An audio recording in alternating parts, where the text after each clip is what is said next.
Je vais appeler Sylvain de Fromont, qui est directeur des systèmes d'information du CDG du Nord, Pierre Lafont, conseiller à l'UGAP, et Laetitia Allu, qui est directrice des départements emploi et gestion locale au CIG de la Grande Couronne, et qu'ils vont donc nous parler de l'élargissement de l'expertise technique des centres de gestion, la numérisation, dématérialisation et protection des données.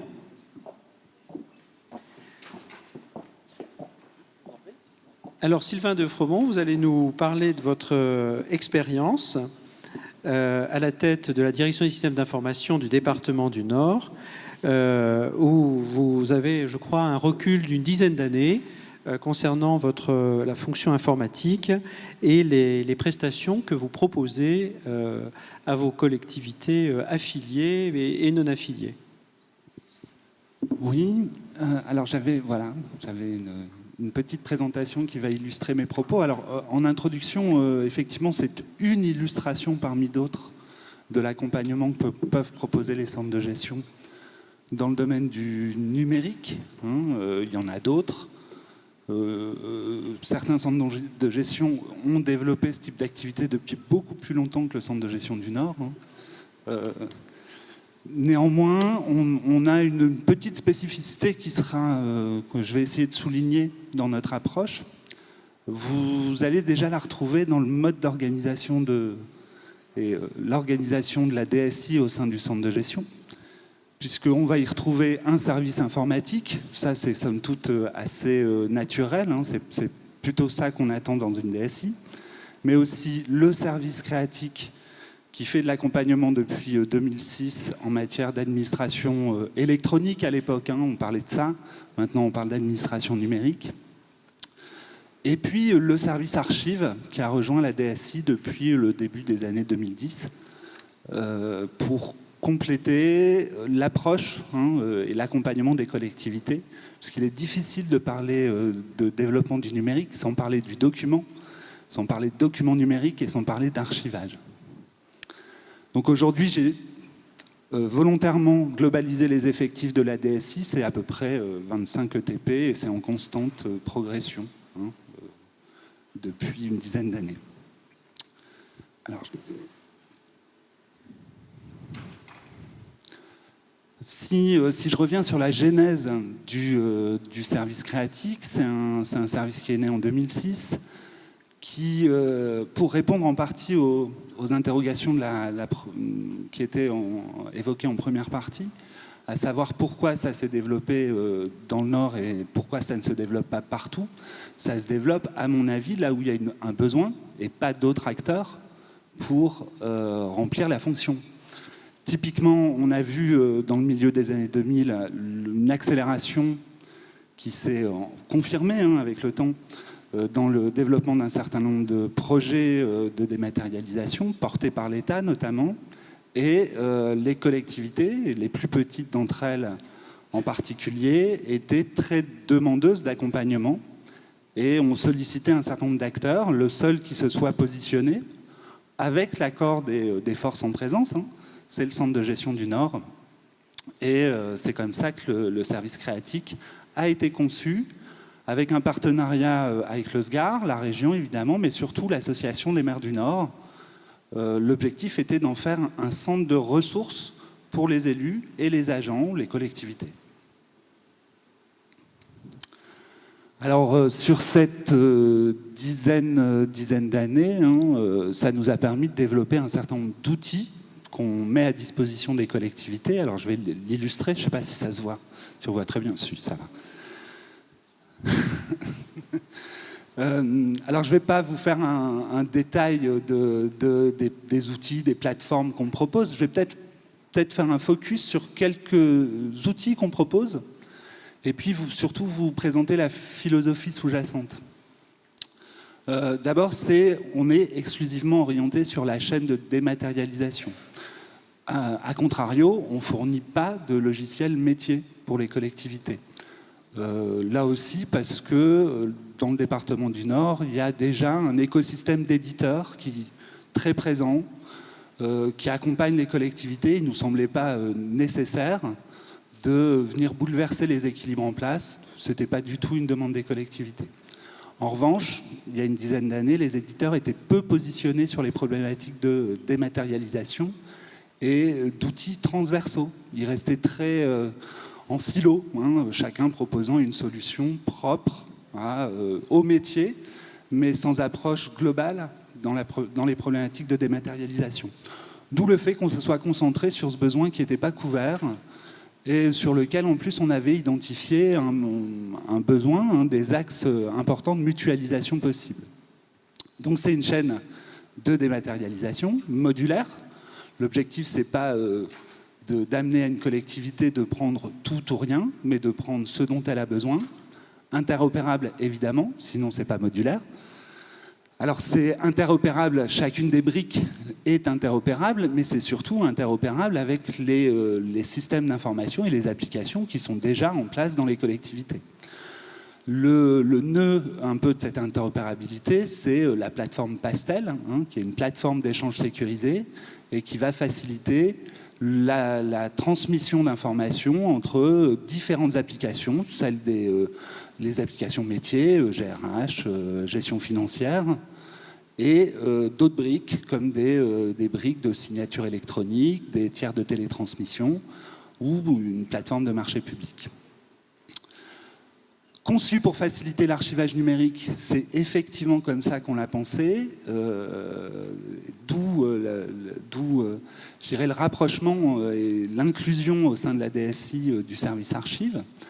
Il n'est pas concevable de développer aujourd'hui, enfin hier et plus encore aujourd'hui, des offres de dématérialisation sans penser à la conservation des documents qui seront nativement numériques. Alors ça ne veut pas dire tout conserver, mais ça veut dire être en capacité de le faire et surtout d'avoir la compétence pour à un moment donné dire ça il faut conserver, ça c'est pas la peine.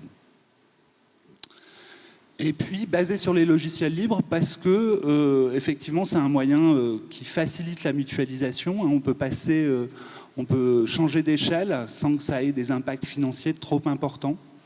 Donc dans la mesure où on était sur une terre un peu vierge à l'époque, on a pu contribuer au développement de briques en logiciel libre qui ont d'ailleurs été largement réutilisées par des éditeurs, dont les éditeurs qui sont aujourd'hui partenaires de la FNCDG.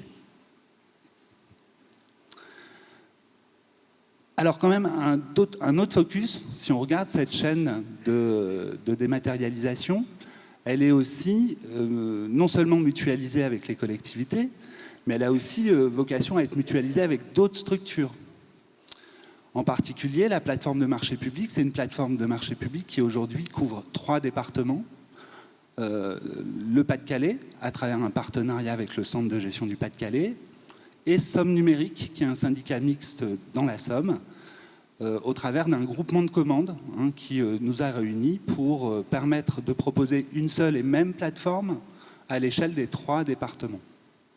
Ça, c'est aussi une recherche de mutualisation interdépartementale, en priorité vers les centres de gestion, mais pas exclusivement. Encore une fois, en fonction des départements, ce ne sont pas forcément les mêmes acteurs qui vont porter des politiques de développement de la dématérialisation. Un deuxième point que je voudrais un tout petit peu développer, c'est la plateforme Sésame. Sésame, c'est en fait un nom de code pour la plateforme d'archivage électronique que le centre de gestion est en train de mettre en œuvre. Alors quand je dis en train de mettre en œuvre, on est vraiment dans la dernière ligne droite, même si c'est un dossier qu'on porte depuis très longtemps. Depuis 2008, on réfléchit à une offre mutualisée pour faciliter l'accès des collectivités à l'archivage électronique. Aujourd'hui, on est dans la phase de rédaction du dossier d'agrément auprès du SIAF qui devrait faire de nous un tiers archiveur. Donc on parlait de tiers de confiance. Typiquement, l'archivage électronique à travers une reconnaissance par le ministère de la Culture d'un rôle des centres de gestion en tant que tiers archiveur, c'est aussi une manière d'enfoncer le clou dans la position, sur la position de tiers de confiance que nous occupons. Cette plateforme, elle est là aussi développée dans un cadre mutualisé, là, encore une fois avec le syndicat mixte Somme Numérique. Donc on est déjà dans un contexte interdépartemental et on espère pouvoir la mutualiser avec d'autres départements, en priorité ceux de la région Hauts-de-France qui souhaiteront l'utiliser, la proposer aux collectivités de leur département.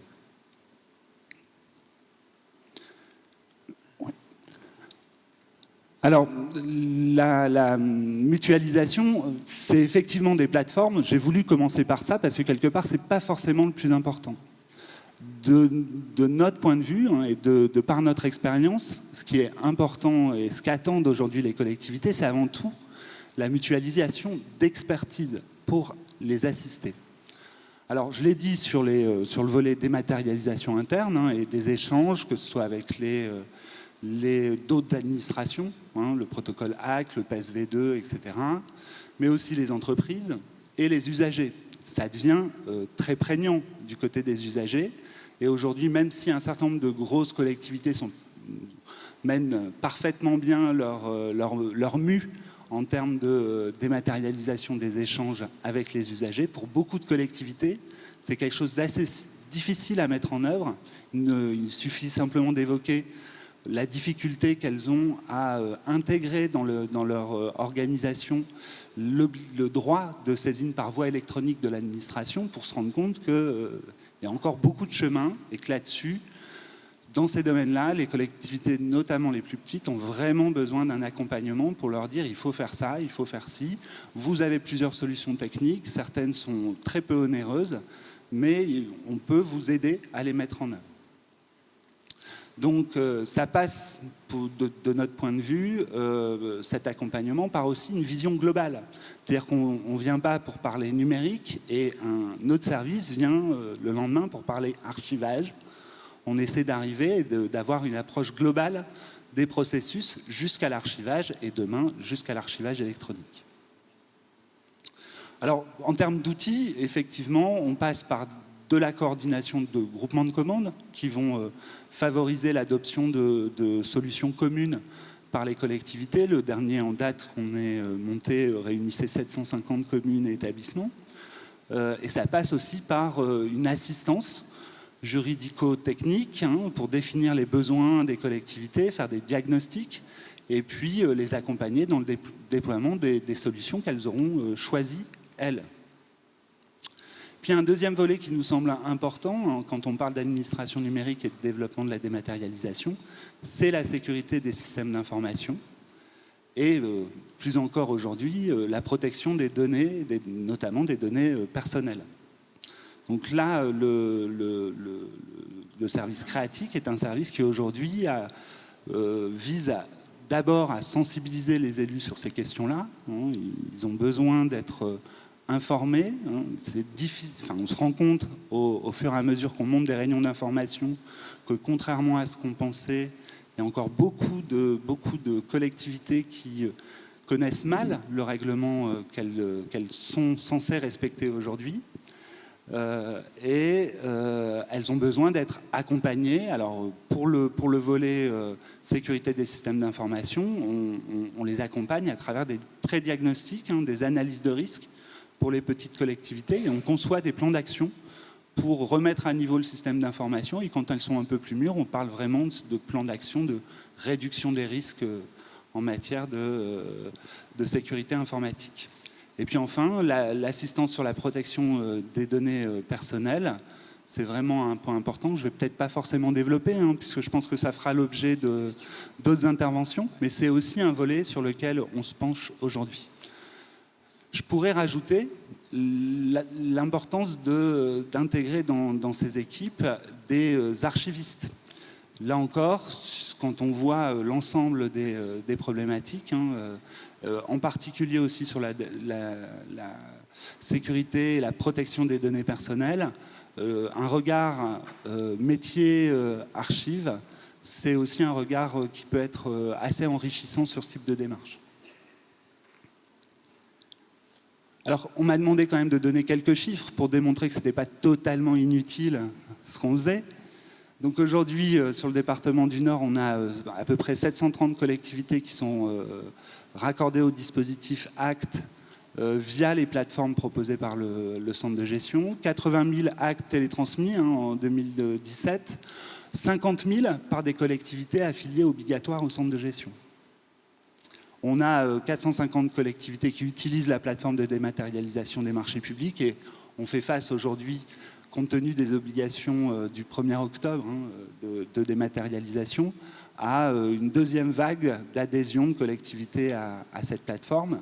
Et puis là aussi, j'illustre notre approche et notre gestion des systèmes d'information électronique, mais aussi papier dans les collectivités. On a traité près de 3300 mètres linéaires d'archives dans les collectivités dans une cinquantaine de collectivités du département. Merci, voilà. Merci Sylvain Defremont pour cette magnifique présentation. Maintenant, je vais tout de suite passer la parole à Pierre Lafont, qui va rappeler le cadre juridique de la protection des données. Et ensuite, Laetitia Allu qui répondra et qui donnera des exemples, qui illustrera les propos de Sylvain Defremont. Voilà. Vous êtes probablement à l'heure qu'il est au courant de ce que c'est, parce que ça fait quelques semaines que tous les médias en parlent, radio ou télévision. C'est la nouvelle réglementation européenne pour la protection des données. Alors le but de ce règlement qui est européen, et voilà, tout arrive, c'est de protéger les personnes physiques. Et là, on parle bien de personnes physiques. Tout en portant un soin particulier à tout ce qui est traitement, d'une part, et aux données à caractère personnel. Alors, quelques définitions. Les données personnelles, qu'est-ce que c'est ? C'est toute information qui va permettre d'identifier un individu.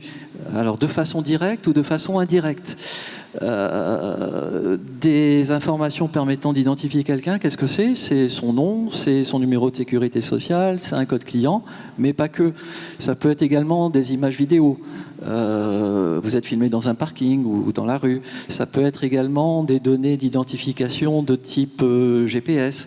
Ça peut être des données d'identification de type Wi-Fi. Quand vous vous promenez dans une galerie commerciale ou que vous allez chez McDonald's, que vous vous connectez avec votre tablette ou votre smartphone, tout ce qui est sur votre smartphone, vos données sont enregistrées. Enfin, je veux dire, toutes les navigations que vous faites avec sont loguées par le prestataire, par le fournisseur. Donc tout ça, ça constitue des données qui sont quelque part. Donc données personnelles et traitements. Alors qu'est-ce qu'un traitement ? C'est une suite d'opérations structurées, qu'elles soient manuelles ou automatisées.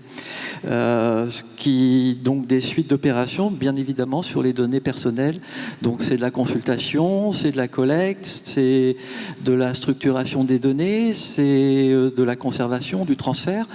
Ça peut être par exemple, pour parler de données qui vont vous parler à tous, des données sur un tableau Excel que je vais manipuler, trier, que je vais transférer à un autre collègue, etc. Tout ça, c'est des données et c'est des traitements que l'on fait autour des données. Alors la date d'entrée en vigueur de ce nouveau règlement du RGPD, c'est le 25 mai. Donc si vous n'avez pas perdu le fil du temps ici sous le beau ciel de la Baule, nous sommes le 7 juin. Et donc, ça fait quelques jours que ce RGPD est entré en vigueur. Alors, rassurez-vous, si vous n'avez rien fait en la matière, vous ne serez pas sanctionné, en tout cas pas dans l'immédiat. Mais néanmoins, ce qu'il faut que vous soyez à même de prouver, c'est que vous avez commencé à réfléchir à la question et que vous avez commencé que vous avez entamé une démarche concernant le RGPD. Ça, c'est le point très, très important. Et point également important, c'est que le RGPD, en fait, qui concerne aussi bien les entreprises que le domaine public, les collectivités par exemple, il impacte les entités publiques, il impacte toutes les entités publiques. Et donc vous avez obligation de mettre en œuvre des mécanismes et des procédures internes pour être conforme au RGPD. Alors il y a trois obligations principales sur ce RGPD parmi les quelques centaines d'obligations, je crois qu'il y en a 300 ou 400 dans ce règlement qui fait, je crois, plus de 90 pages. J'ai détaché 3 obligations principales. La première, c'est d'informer les personnes sur l'utilisation des données, et c'est ce que vous avez probablement reçu dans vos messageries personnelles, si vous êtes de la part de vos fournisseurs de web commerce ou autres, vous recevez des tas de mails où vous devez aller voir les nouvelles conditions générales d'utilisation de leurs services et les approuver. Donc tout ça, c'est de l'information des personnes sur l'utilisation de vos données et également sur le traitement et le stockage de ces données. Donc ça, c'est le premier point, la première obligation qu'ont les entreprises et les entités publiques. La deuxième obligation, c'est d'obtenir votre consentement. Donc, d'où cette notion dans les mails que vous recevez de dire oui, j'accepte les conditions générales d'utilisation.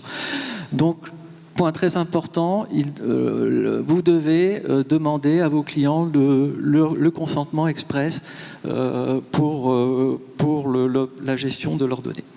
Et puis le troisième point, c'est le droit à l'oubli, c'est-à-dire que vos clients, vos adhérents ont le droit à un moment donné de vous demander quelles sont les données que vous possédez sur eux, de modifier telle ou telle donnée, ou simplement de vous demander de les oublier, c'est-à-dire de supprimer les données que vous avez dans vos bases. Derrière ça, il y a trois objectifs fondamentaux à mon sens. Le premier objectif recherché par le RGPD, c'est de renforcer la protection et les droits des citoyens. Donc quelque part, c'est d'instaurer la confiance des citoyens et des utilisateurs au travers de l'Europe. Le deuxième point, c'est de responsabiliser tous les acteurs de la donnée, les entreprises, les collectivités, les établissements publics, et surtout de renforcer la transparence. Et enfin, le troisième point derrière cela, c'est de crédibiliser la régulation, notamment au travers de la coopération avec les autorités. Alors pour information, l'autorité de tutelle en la matière en France est la CNIL. Et il faut savoir qu'un non-respect du règlement, du RGPD, est soumis à sanctions. Et ces sanctions, pour une entreprise privée, ça peut aller jusqu'à 4% du chiffre d'affaires, et du chiffre d'affaires mondial. Donc une entreprise qui a des filiales un peu partout en Europe, ça peut lui coûter cher. Et pour les établissements publics, la sanction peut aller jusqu'à 20 millions d'euros. Donc c'est très fort. Pour votre information, mais vous étiez dans cette salle ce matin, je suppose, la CNIL a infligé une amende aujourd'hui, ce matin, de 250 000 euros à Optical Center, donc tout ce qui est opticien, tout ce qui est optique et système auditif, parce qu'en 2017, Optical Center n'avait pas mis en œuvre des aspects sécurité, donc que vous évoquiez tout à l'heure, c'est-à-dire que n'importe qui, en se connectant sur leur site web, pouvait accéder à des factures des autres clients et donc voir les noms sur les factures, les numéros de sécurité sociale, etc., etc. Donc 250 000 euros pour quelque chose qui a été constaté en 2017. Entre parenthèses, la chose ayant été constatée en 2017, il n'était pas, la sanction ne tombait pas sous le couvert ou sous le régime du RGPD. J'accélère. Alors, les grandes étapes qui seront peut-être sûrement évoquées tout à l'heure, la première avant tout, c'est de nommer un délégué à la protection des données, le fameux DPD qui a été évoqué dans le topo précédent. C'est obligatoire. C'est obligatoire pour les entités publiques, en tout cas. Donc, alors vous verrez de temps en temps le sigle DPO, c'est la même chose, si ce n'est l'acronyme en anglais, le Data Protector Officer. Donc ça, c'est la première étape, c'est de nommer un délégué dont le rôle va être d'être le point d'entrée, d'être le chef d'orchestre de la mise en œuvre de ce règlement. Il va devoir informer, conseiller sur les obligations, il va devoir contrôler le respect du RGPD en interne, et il va devoir également être le point de contact avec la CNIL. C'est quelqu'un qui, à mon sens, doit avoir un profil plutôt juridique et surtout ne pas être, comme je le vois bien souvent autour de moi, le responsable informatique qui a assez de missions comme ça et à qui souvent on catapulte ce rôle. Et j'ai quelques clients responsables informatiques dans des mairies ou dans des organismes d'enseignement qui m'ont fait part de cela également. Donc c'est du vécu. En théorie, ça ne doit pas être non plus le RSSI, le responsable sécurité des systèmes d'information. Donc c'est une tierce personne qui a une vision un peu transverse de l'entreprise et qui a des connaissances juridiques. C'est le profil idéal. Le deuxième point, c'est de réaliser un état des lieux. Donc ça, ce sera probablement sûrement évoqué juste après, donc je ne rentre pas dans le sujet.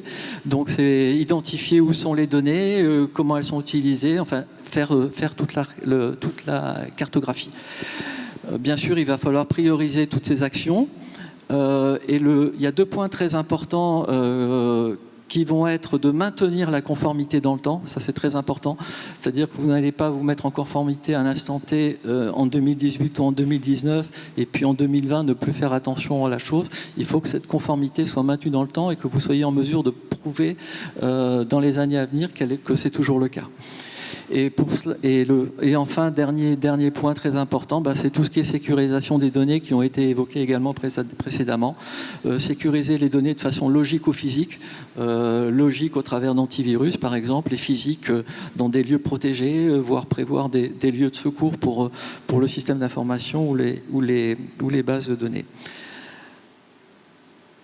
En guise de presque conclusion, et ça fera la transition avec l'intervention suivante, il faut absolument vous faire accompagner et se faire accompagner en matière de RGPD.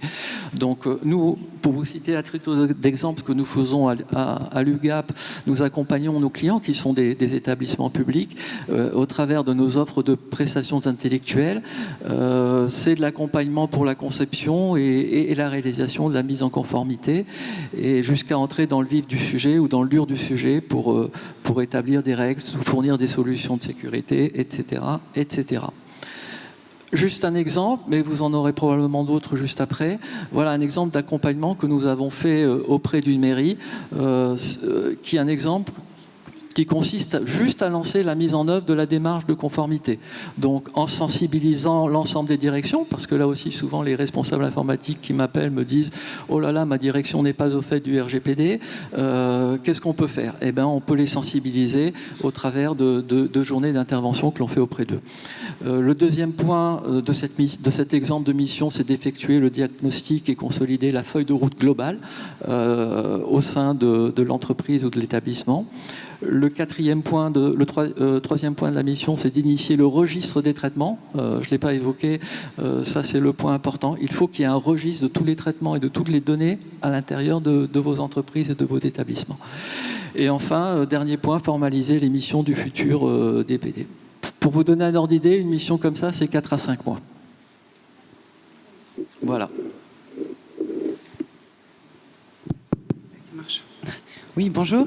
Donc, je suis Laetitia Lutte et je travaille au centre de gestion de la Grande Couronne. Alors, on ne s'est pas concerté avec Sylvain de Fromont, mais vous avez entendu parler de gestion de la donnée, d'archivage. Et il se trouve qu'à la Grande Couronne, quand la question de mettre en place la mission mutualisée de déléguer à la protection des données s'est posée, on s'est dit très bien.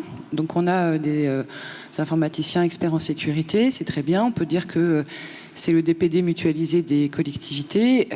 Bon, une fois qu'on a fait ça, on fait quoi? Donc en réalité, nous, la mission qu'on propose aux collectivités et qui rencontre un succès presque inquiétant, c'est une mission bicéphale. On envoie en collectivité d'abord un archiviste. Un archiviste qui va accompagner évidemment notre informaticien, qui va aller rencontrer les directions générales, mais surtout chaque service, pour identifier tous les traitements, donc tous les processus de traitement de données. C'est quoi ces données, où on les met, elles servent à quoi, etc. Et ça va produire naturellement un registre de traitement des données. Et dans ce registre, on n'a qu'à dire que c'est un tableau Excel, on va mettre une petite croix en face de « Ah tiens, là, il y a de la donnée personnelle ». Et à partir du moment où l'archiviste aura identifié dans tous les processus de la collectivité des données personnelles, là, notre informaticien intervient, va vérifier la sécurité, faire des enquêtes dessus, faire des préconisations, etc. Et tout tracer et documenter dans ce fameux registre de traitement des données personnelles qui est obligatoire dans dans le RGPD. En fait, cette mission bicéphale, c'est une mission que... Pour ça, je trouvais que 6 mois, c'était... nous, on l'a plutôt imaginé sur 3 ans. Et je crois qu'on est optimiste. On ne sera pas parfait sur la sécurisation des données dans 3 ans dans les collectivités. Mais la première année, on a vraiment nos 2 collègues qui interviennent pour établir ce registre. Et après, on a compté un certain nombre de jours en fonction des strates de collectivité et du nombre de services. Et puis après, les années suivantes sont des années où notre collègue informaticien va être un peu plus seul dans les évolutions en termes de sécurité des traitements, dans la vérification de la disparition de certaines données. Il faut qu'on supprime certaines données au bout d'un certain temps d'utilisation. Et puis, c'est des missions de 3 ans. Et ça correspond finalement à la revoyure qui est prévue dans le RGPD, où tous les 3 ans, on doit rebalayer ce registre et l'ensemble des traitements dans la collectivité. Ça ressemble à s'y méprendre au système de certification qualité ISO. Tout ça, finalement, là on parle de données personnelles, ce n'est que du système de management de la qualité, ou si vous voulez, de management du risque. Et les centres de gestion là sont un peu les risk managers des collectivités.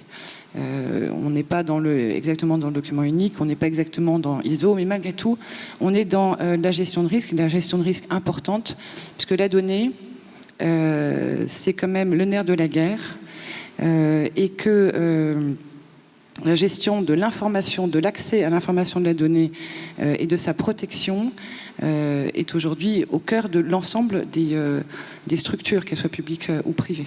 Donc nous avons complètement notre place dans cet accompagnement des collectivités, sans avoir de grands discours, sans vouloir atteindre la Lune alors que nous n'en avons pas les moyens, surtout en rassurant nos élus et en leur disant, certes, ils ont des obligations, mais vous avez vu que le règlement est applicable depuis le 25 mai, que nous sommes tous en vie, qu'aucune collectivité n'a été mise à l'amende. Donc tout le monde est conscient de notre point de départ.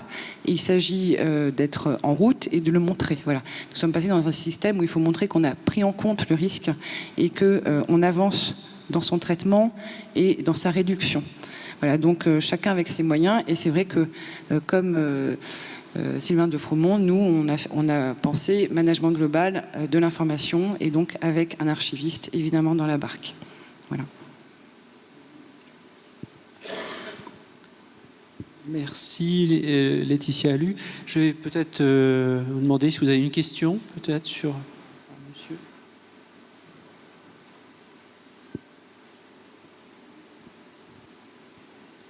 Merci. Bonjour, donc CDG 68, juste une observation, sans revenir sur le fait que de toute façon il y a un règlement, on sera obligé de s'y tenir, mais c'est quand même sacrément paradoxal. Au lieu de courir après les abrutis qui font des saletés sur nos systèmes informatiques, c'est nous qui sommes à l'amende et qui devons dépenser des fortunes pour se protéger des voleurs. C'est comme si on condamnait les victimes plutôt que de chercher les voleurs, quoi.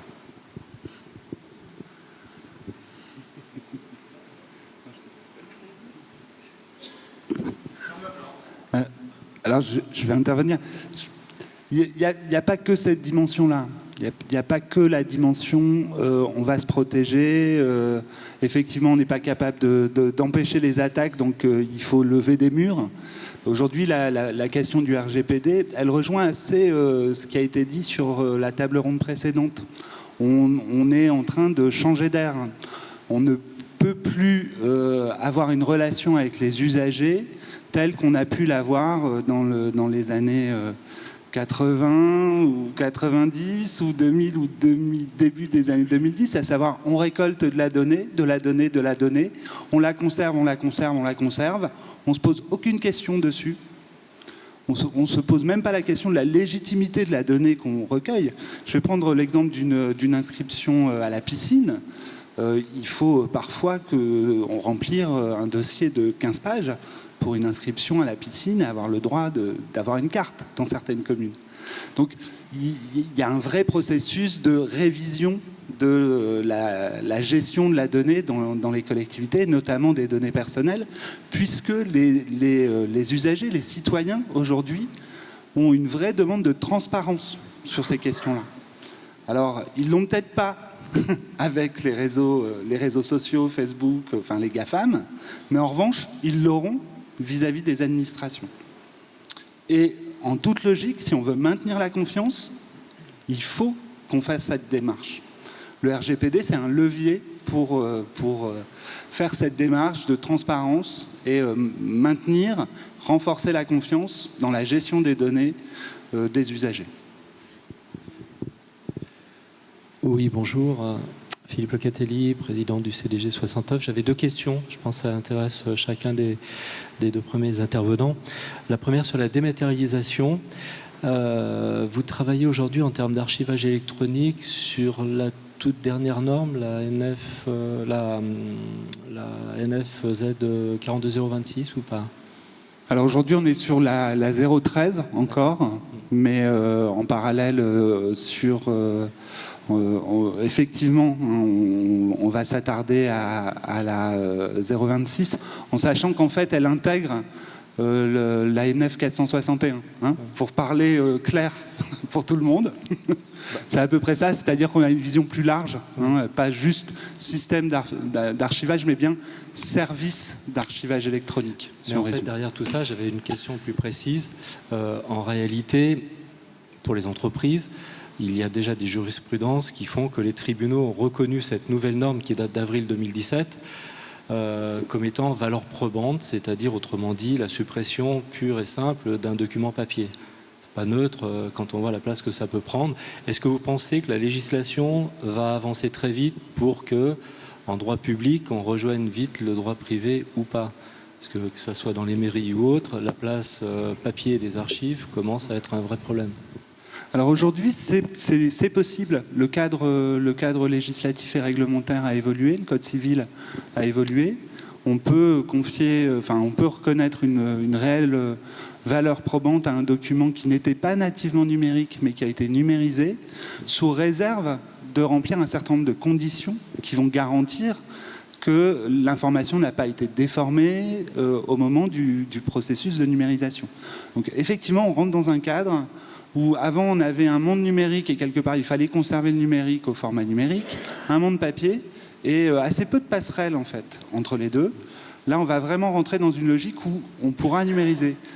Le process sera complexe et à ce titre-là il faudra bien s'interroger sur l'intérêt ou pas de numériser.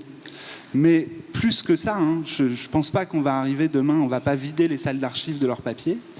En revanche, on sait que la dématérialisation native, dans les échanges, dans la production documentaire, elle va exploser dans les années à venir.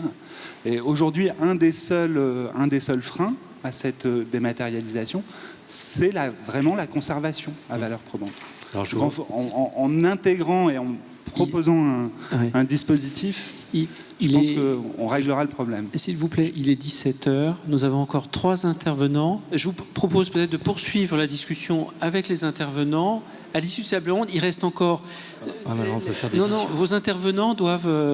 il doit y avoir une autre conférence. Non. Bon, d'accord. Allez-y. Je m'excuse, mais j'ai demandé la parole en premier. Je suis simplement mal placé géographiquement. Enfin, je ne parle pas de mon département. Jean-Marc Friseau, président du CDG 71 Saône-et-Loire. Tout à fait d'accord avec la démarche. Nous allons entamer la même démarche que... Donc ça nous conforte. Votre intervention nous a complètement confortés. Ma question est simple. C'est quel est le modèle économique? Sur quelle cotisation, facturation vous êtes basé? Il me semble que c'est une question qui intéresse tout le monde ici. Alors, nous avons une tarification des mises à disposition d'archivistes et des mises à disposition en conseil en informatique jour existantes, déjà au centre de gestion. Et on a regardé par strate, et en fonction donc de l'architecture des structures par strate, le nombre de jours la première année où nous aurions besoin d'une archiviste qui ira rencontrer tous les chefs de service, le nombre de jours où nous aurons besoin de notre informaticien. Et par exemple, si je dis première année, 5 jours d'archiviste, telle strate, fois tel tarif, voilà le tarif pour l'archiviste, et X jours d'informaticien, telle strate, voilà le tarif. Première année. Par contre, deuxième et troisième année, l'archiviste, on a carrément réduit, si vous voulez, il y en a où elle n'aura plus besoin de revenir. ou peut-être de façon complètement ponctuelle. Donc ça, on l'a pas tellement prévu dans nos tarifs, on verra bien ce qu'on en fait, mais ce ne sera pas ça qui changera grand-chose. Par contre, l'informaticien, on a dit, deuxième et troisième année, il sera moins présent dans la collectivité. Donc si on avait prévu 5 jours pour une petite collectivité première année, on va avoir 3 jours la deuxième année et puis 2 jours la troisième. Et on est parti là-dessus. Ce qui nous fait un modèle économique où nous, on ne perd pas de sous en tant que centre de gestion, et où les collectivités s'y retrouvent. Parce que vous savez, elles ont été un peu harcelées ces derniers mois par des prestataires privés qui leur expliquaient que si elles n'étaient pas prêtes au 25 mai, une météorite allait s'exploser sur la commune. Et tout ça avec des tarifs parfois un peu exorbitants, on va dire. Donc là, on arrive à quelque chose, un coût que les collectivités connaissent, puisqu'elles sont habituées à nos interventions ou d'archivistes ou d'informaticiens. Et voilà, ça fonctionne comme ça. Mais, voilà, je voudrais remercier donc les 3 intervenants.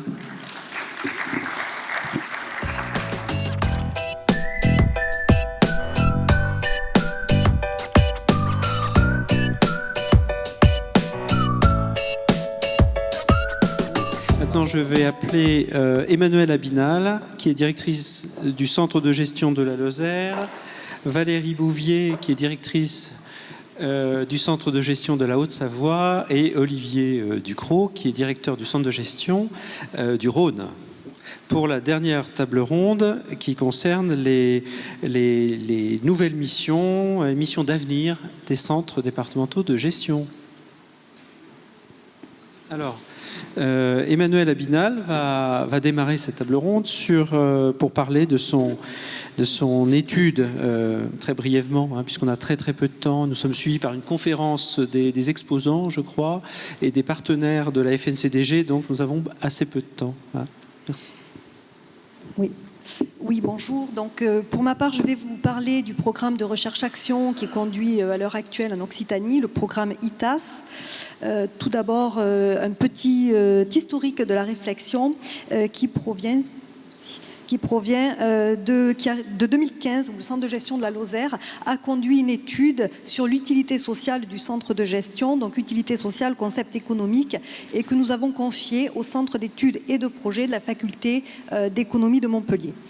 La motivation de cette démarche était liée à une réflexion sur le développement du centre de gestion en termes de coûts, de tarifs du service public, et également on avait la difficulté d'accès de certaines collectivités à un nombre de services, et cette démarche faisait suite au rapport sur l'hyper-ruralité conduit par le président sénateur Alain Bertrand.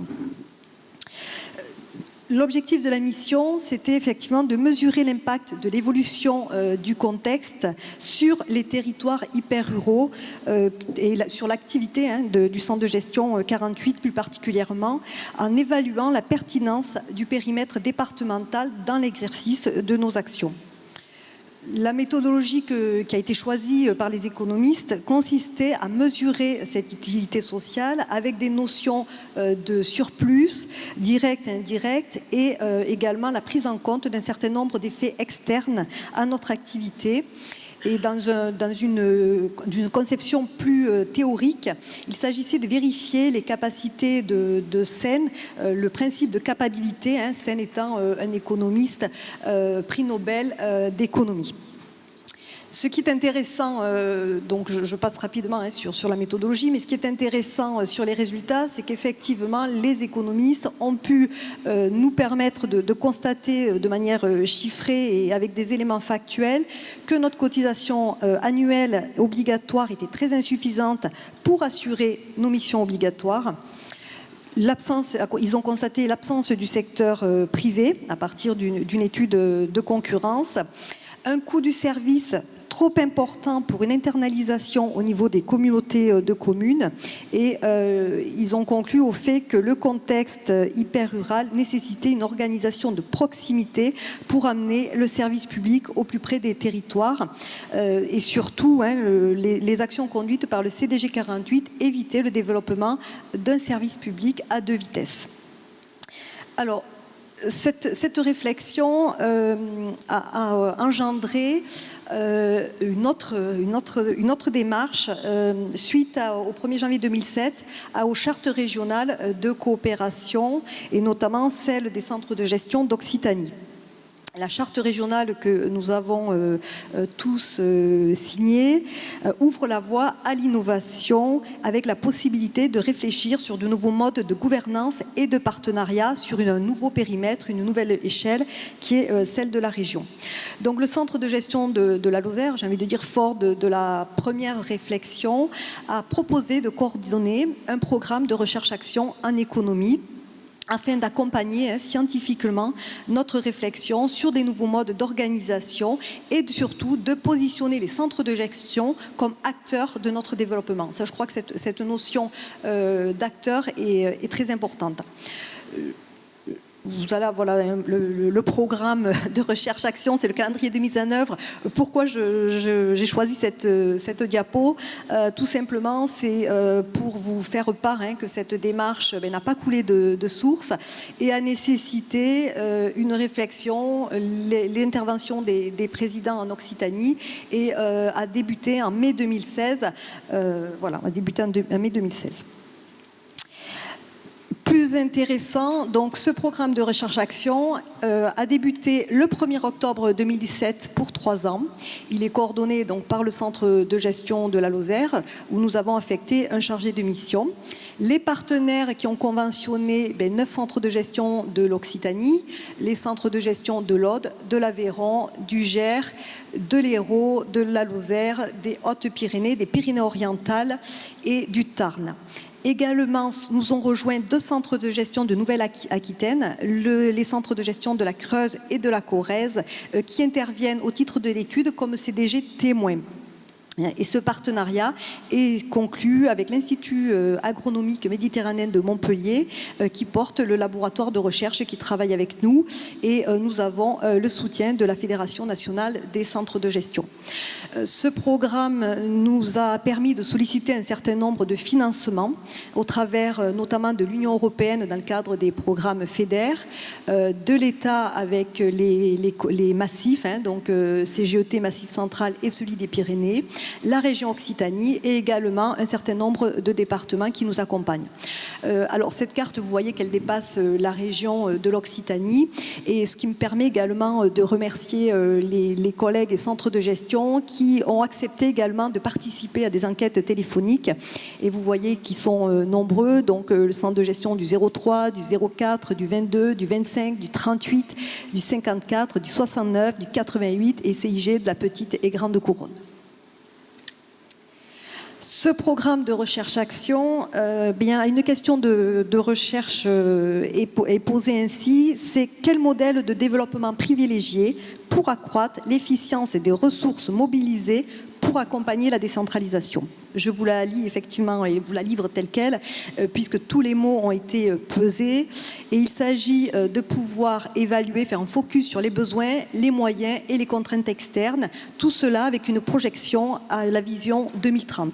Vision 2030 qui correspond également à toutes les projections du Césaire notamment.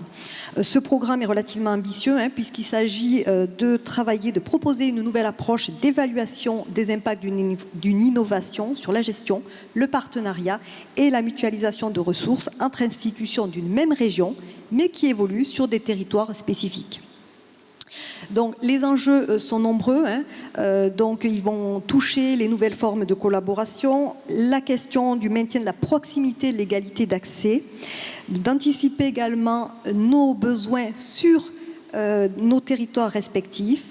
Nous aborderons également la question du développement durable au travers des modes de communication dont l'atelier précédent a évoqué. Nous allons intégrer la notion de bien-être territorial et également la question de la transférabilité de cette démarche à d'autres centres de gestion nous est posée, et notamment par les financeurs. Sur le programme de recherche-action, celui-ci s'articulera en 4 temps. Tout d'abord, il s'agit d'établir un état des lieux de la situation initiale de chaque centre de gestion, d'analyser la perception des centres de gestion au regard des changements institutionnels de proposer un modèle socio-économique, donc une modélisation fonctionnelle du centre de gestion, et enfin de promouvoir un protocole de partenariat entre les centres de gestion qui adhèrent à ce programme. Donc je vous ai également indiqué les 4 chercheurs qui travaillent sur le programme. Sur ce protocole de recherche, bien différentes étapes sont mises en œuvre par les économistes. À partir, il y a évidemment toute l'analyse bibliographique et documentaire. Une enquête initiale sur les perceptions qui a eu lieu d'octobre à février, qui a été réalisée auprès des équipes de direction, le top management. Une analyse des modes de fonctionnement des centres de gestion est en cours concernant nos valeurs, nos métiers, nos missions et nos organisations. Et nous allons passer sur la construction d'un modèle fonctionnel paramétrable, représentatif d'un centre de gestion. La construction de ce modèle va s'appuyer également sur l'ensemble des données socio-économiques qui sont aujourd'hui disponibles, notamment auprès de l'INSEE, de la DGFiP et bien sûr de nos propres centres de gestion. Et nous arriverons sur un paramétrage avec des jeux de simulation. Alors il s'agit de jeux en économie comportementale que nous espérons pouvoir développer.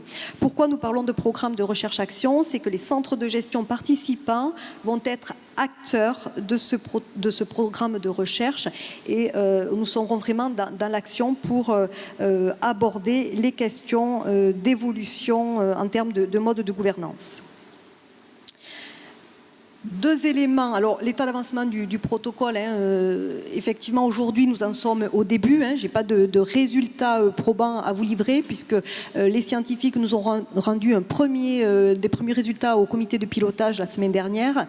Les résultats donc, ne sont pas aujourd'hui communicables en l'état. Simplement, ce que je peux vous dire, c'est qu'au niveau de la revue bibliographique, l'objet centre de gestion n'a jamais été étudié par la science. Aucune thèse n'a jamais porté ni en sciences politiques, ni en économie, ni en droit, c'est un ovni, comme me dit ma collègue, sur les centres de gestion. Que l'enquête qui a été réalisée est partie de l'inventaire des missions des centres de gestion. Donc 35 missions inscrites dans la loi ont été relevées. Effectivement, je n'avais jamais compté les missions que nous mettions en œuvre. Et également, 97 enquêtes ont été réalisées avec l'ensemble des centres de gestion que j'ai énoncés tout à l'heure. Simplement 4 points sur le questionnaire. Tout d'abord, il y a vraiment une notion qui répond aux besoins des affiliés des centres de gestion. Un deuxième point sur la mobilisation des ressources pour réaliser ces missions. Et puis 2 aspects très importants, la notion de coopération et la notion de mutualisation. Mutualisation au titre du transfert du risque. Sur, donc de manière très schématique, sur les résultats, un traitement économétrique a été réalisé à l'heure actuelle qui met en évidence un certain nombre de corrélations, mais aussi beaucoup d'absence de corrélations. Et aujourd'hui, ce que les économistes n'ont pas pu établir, c'est la nature des liens et le sens de causalité entre ces corrélations. Donc nous allons passer sur la mise en œuvre d'une modélisation fonctionnelle du centre de gestion. Voilà, donc à ce stade-là, ils ont formulé, ce que je peux simplement vous dire, 5 hypothèses de travail qu'ils souhaitent valider. Enfin, cette modélisation fonctionnelle va donner lieu et s'appuyer sur un certain nombre d'informations qui sont contextualisées sur la construction de comptes financiers, de comptes économiques prospectifs sur nos centres de gestion, sur des calculs du coût du service public rendu par les CDG, par la tarification également des services. Nous souhaitons également travailler sur l'analyse du cycle de vie social des capacités, sur l'analyse des risques, c'est-à-dire quels risques prend-on et jusqu'à quel moment on peut mutualiser ou pas nos actions, et sur une approche par les coûts et pour une approche sur les capacités. Ce schéma que je ne vais pas commenter, puisque c'est un schéma lié à la théorie économique sur lequel s'appuie l'étude, nous sommes partis effectivement de l'utilité sociale pour les centres de gestion, le centre de gestion de la Lozère, pour mettre au centre ce que le professeur Garabé, sur lequel s'appuient les travaux et qui participe à l'étude, sur le capital institutionnel. C'est-à-dire, est-ce que le centre de gestion, la réglementation est une source de capital institutionnel et permet un lien croisé avec l'ensemble des capitaux. Donc deux approches, l'approche par filière du centre de gestion, c'est-à-dire qu'on remet bien le centre de gestion au cœur d'un processus de réalisation, de production du service public. Donc d'un côté, sur mon schéma, vous avez le centre de gestion départemental et sur l'autre, la coordination régionale. Et on part bien du territoire pour revenir sur le service public rendu. Autre manière d'analyser le centre de gestion, c'est l'approche processus, où là on rentre beaucoup plus dans l'organisation et le management de nos organisations, en tant que centre de gestion, avec évidemment, on part du conseil d'administration pour aller vers la gestion, et puis effectivement du besoin des employeurs publics pour revenir sur une satisfaction des employeurs publics locaux.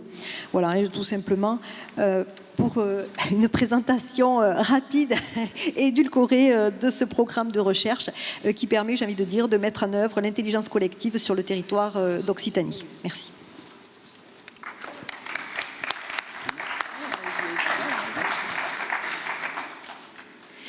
Bien, merci. J'enchaîne sur l'expérience du Rhône, effectivement, de médecine statutaire et de contrôle en quelques mots, puisque nous sommes très en retard.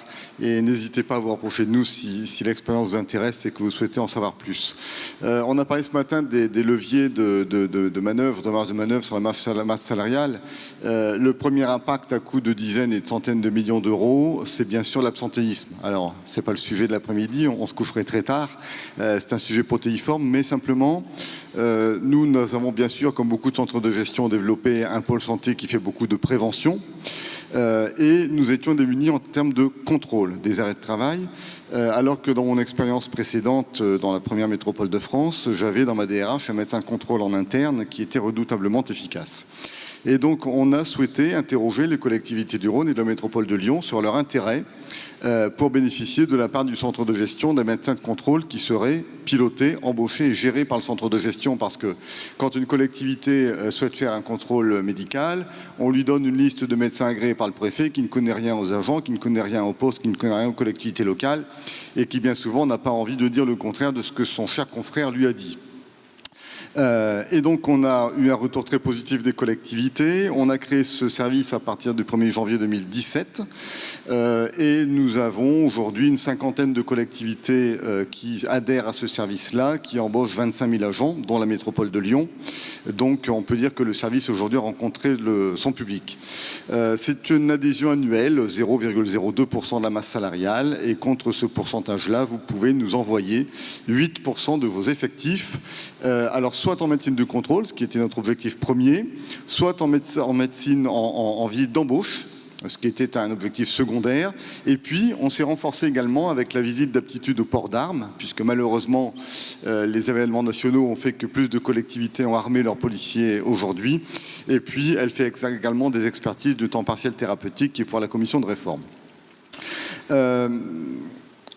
Je pensais vraiment que les visites de contrôle seraient majoritaires, mais au démarrage du service, ce sont les visites d'aptitude qui ont représenté la majorité des visites et qui ont été très appréciées, parce que bien évidemment, notre visite se fait avec une fiche de poste et un échange approfondi sur le poste, ce qu'un médecin agréé de ville a beaucoup plus de mal à faire, et on a été amené à donner quelques avis défavorables sur des personnes qui voulaient exercer le métier d'ADSEM et qui avaient déjà de gros problèmes de dos notamment.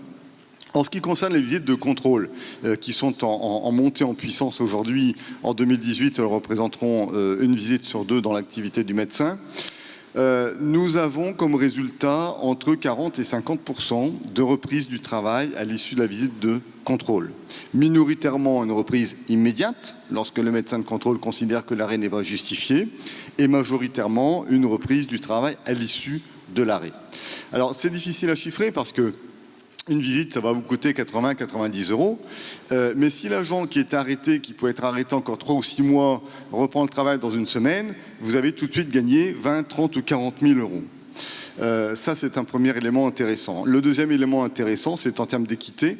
On accompagne les politiques sur les collectivités sur leur politique de contrôle d'aptitude pour bien évidemment insister sur le fait que le contrôle consiste une minorité d'agents et on a même quelques agents, tous ne sont pas satisfaits forcément de devoir reprendre le travail, ne nous mentons pas, mais on a aussi quelques agents qui nous ont remerciés d'avoir fait de la pédagogie et le médecin de contrôle a pu l'orienter sur d'autres médecins et d'autres assistances pour lui permettre de reprendre le travail. Ce n'est pas que du contrôle et pour cela il faut trouver bien évidemment le bon médecin qui ne voit pas que des martyrs ou qui ne voit pas que des fainéants.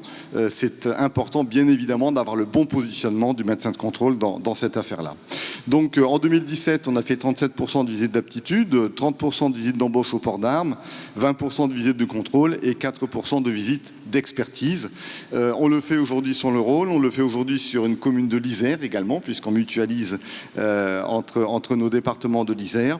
On a un médecin avec une secrétaire à temps complet et bien évidemment, si ce service est appelé à se développer, ça nous permettra de recruter un deuxième médecin, ce qui nous permettrait une activité sans 12 mois, sans rupture, lorsque le médecin est en congé. On fait les visites dans les 5 jours ouvrés qui suivent la demande et le retour du contrôle est envoyé dans les 48 heures, tout cela dématérialisé à la collectivité. Nous avons un échange préalablement au démarrage du service avec la DGCL et la préfecture pour être certain qu'il rentrait bien dans l'article 25 des missions optionnelles des CDG, ce qu'ils nous ont confirmé, ce qui nous a permis de démarrer ce travail sans trop d'interrogations. Voilà, je pense que c'est une expérience intéressante parce qu'elle est assez unique aujourd'hui et on sait très bien qu'on doit faire énormément de prévention devant l'absentéisme et un petit peu de contrôle. Je pense que ça fait partie de la nature humaine. Voilà, en quelques mots, n'hésitez pas bien sûr à vous rapprocher du CDG 69. Si vous souhaitez en savoir plus, on mettra nos petits documents de communication à disposition avec plaisir.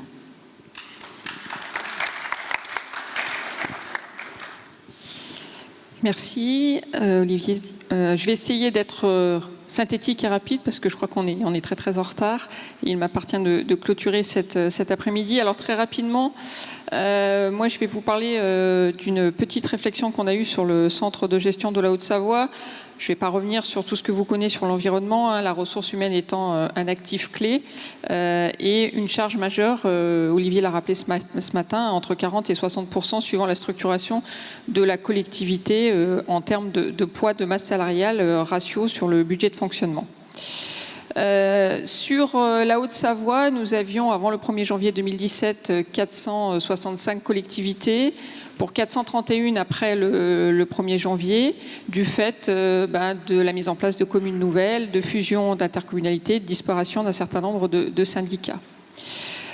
Sur ces 431 collectivités, nous en avons 60 qui ont plus de 50 agents. Et si je vous dis ça, c'est que c'est important dans la réflexion de ce que nous avons souhaité porter au centre de gestion de la Haute-Savoie, c'est que nous avons quand même une majorité de collectivités qui ont moins de 50 agents et donc qui sont des structures qui ont vraiment besoin d'accompagnement et de soutien dans tout un tas de domaines qui échouent au centre de gestion.